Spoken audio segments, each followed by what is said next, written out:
So here we are on a snowy day after Christmas, and I didn't have much planned for today. I didn't really know what I was going to do, so I decided to take a chance to take this chance to work on some of my preps and practice some of my preps. And what I decided to do was simulate a get-home situation. So what the idea is here, here's my truck.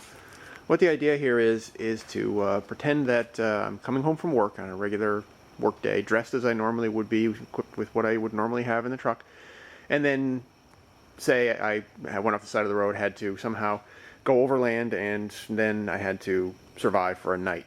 Now I'm not going to stay out all night. I'm just going to see what preps I have and what expedient things I can just pull out of the truck. So I went through the truck. You see the toolbox back there. That's got a lot of goodies in it, and there's a lot of things I didn't pull out, but these are some of the things that I thought would be useful.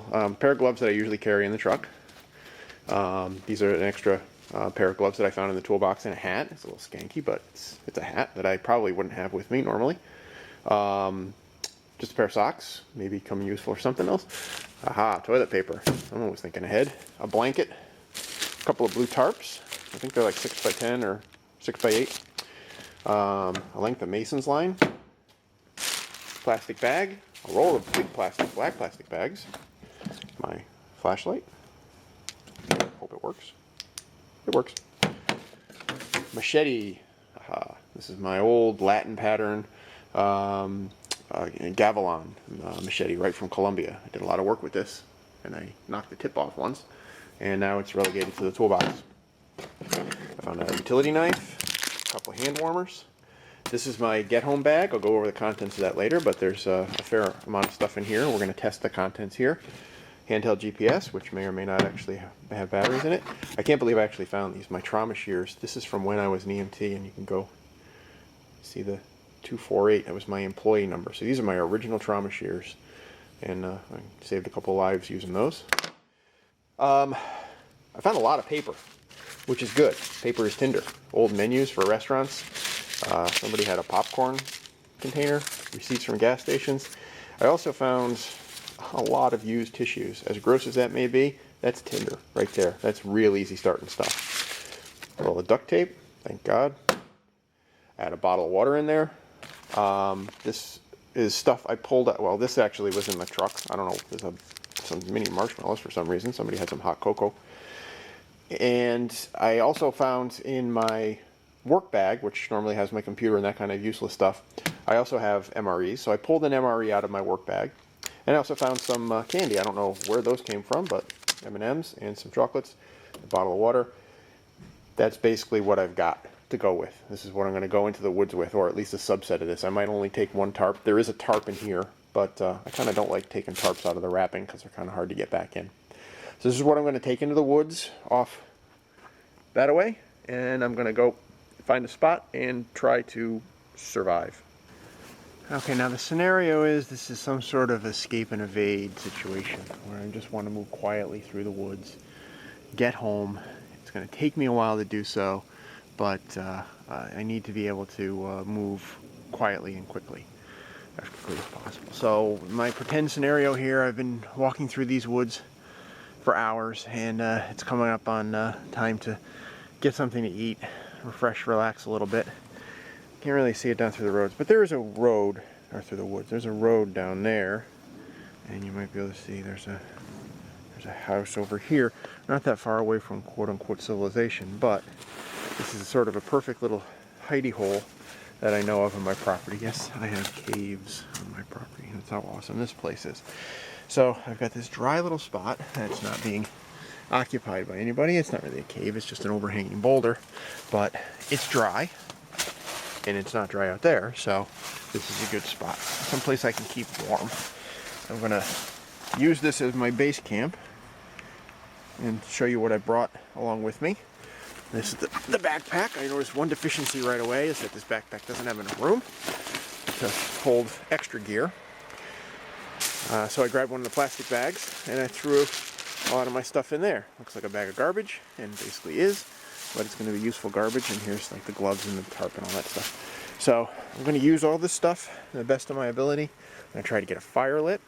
I'm going to try to get a meal into me, and I'm going to try to stay relatively comfortable and relatively out of sight, to as low observables as possible.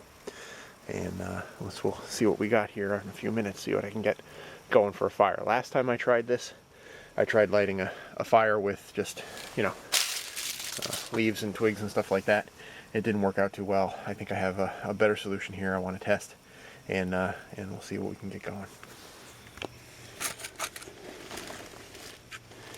Now, likely the first thing I'm going to want to do here is get a fire started. And recently bought this stove. It's called an EmberLit stove. I've only put it together once. I haven't used it yet, so I'm going to just try it here live on TV. Oops. Okay. Little carrying case. Came with all the parts. It's all stainless steel. I think what happens is you take these 3 sections here, and let's see, the embossed parts go out, and you put these together like this, I think, and then you take the base plate and you put that in there, and then you take this last piece here, and slide that, oops, I'm probably not in camera range, I'm sorry.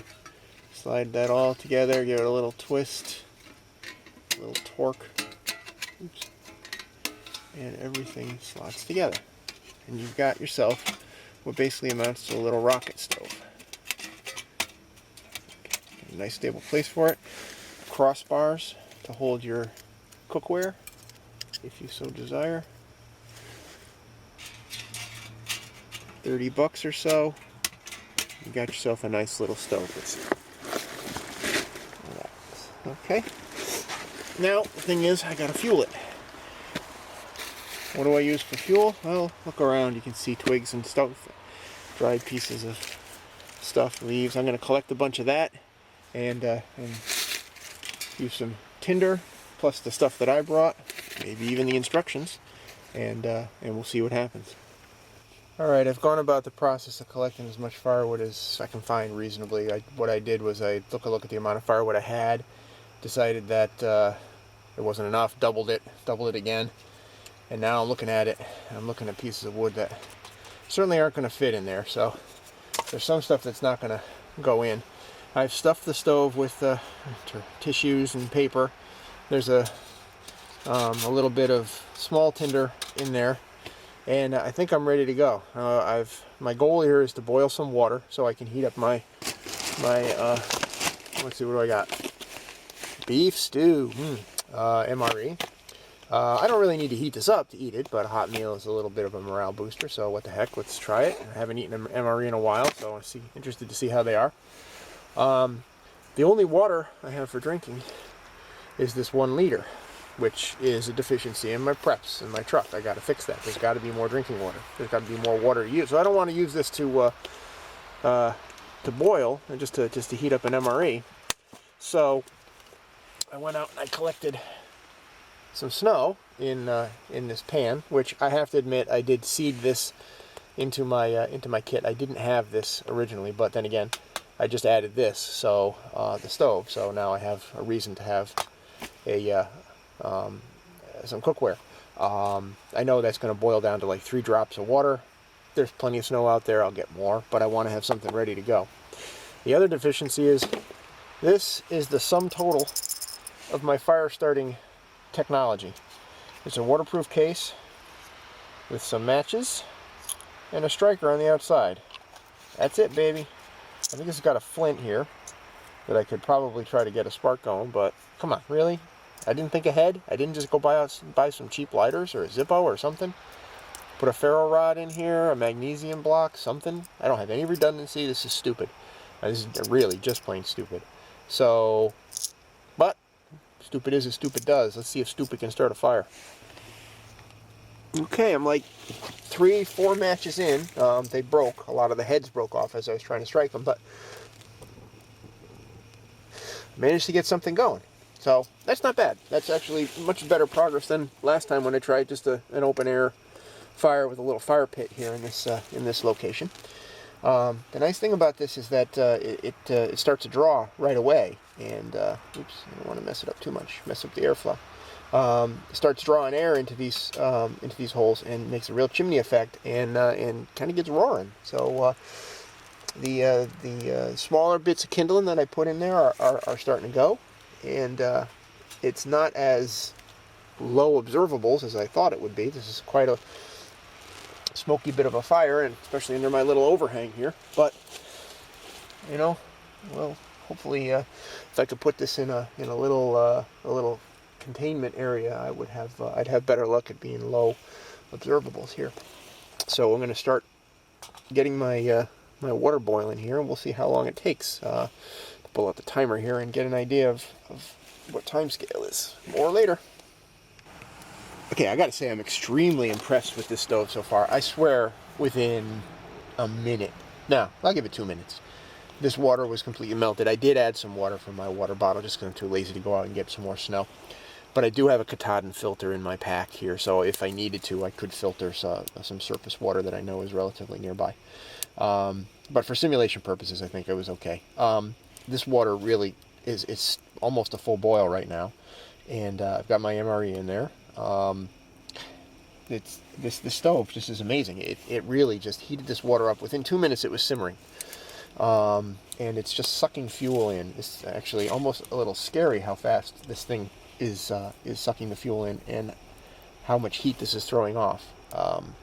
It's not something that's going to keep a pack of wild coyotes at bay, because it's not fire, per se. But then again, it's not going to attract hordes of hungry zombies either.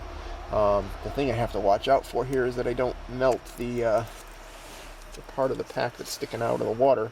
The flame does sometimes lick, I think you can see it, is licking up around the outside here. I gotta actually move that, because otherwise I'm gonna melt my plastic.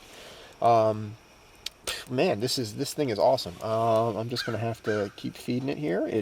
Once it really got a chimney going, it really just took care of itself. Very impressive, and I'm very happy with the purchase so far. Let's see how our delicious MRE is going to taste when it's done. So here we are. It's about maybe 10 minutes total heating time, and this thing's probably hot enough to eat now. You see the water's at a rolling boil here. I'm going to actually have to do something about that pretty soon, but I figured I would dig into my delicious beef stew here and see what wonders this package of plastic wonderness has for me here. Oh, yum. Looky, looky. What do we got here? It's actually steaming. There's the steam coming off of it. We've got chunks of cow, and chunks of potato, and chunks of carrot. Some sort of official government issue sauce. Oh man, I can't even get it on my spoon. Warm. Dog foody. Better than nothing. Actually, food cooked on an open fire, even if it's an MRE, that's pretty good. What am I going to do with that, though? Wish I had a tea bag or something, or some hot cocoa mix in there. I don't think there is any. I'll have to look. But take a look at that fire. It's just consuming the wood. I'm just pushing it in, and it keeps taking it. Reminds me of the time my grandfather burned an entire telephone pole he found in his fireplace. The front door lined up with the fireplace. He found this this telephone pole sitting on the beach. He dragged it home because he could do that, and he fed it into the house and burned it in the fireplace. Stuck it out the door, and as it burned, he just kept sticking more into the fireplace. Creosote, bolts, nuts. Everything that was on the fire pole, on the telephone pole, ended up in the fireplace. This is kind of like that on a small scale. So here's to you, Graham. Good job. And now, just because I can,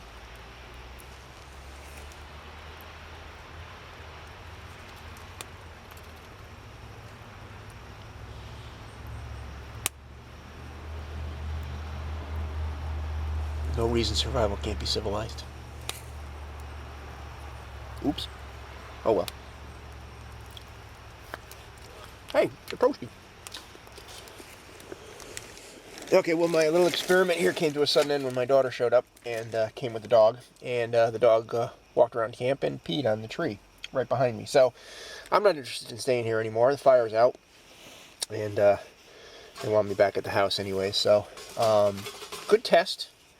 Good stove. I really like this little thing. I'm going to have to let it cool down, obviously, before I pack it out of here. But definitely a good investment. It was about 30 bucks, 39 bucks, something like that.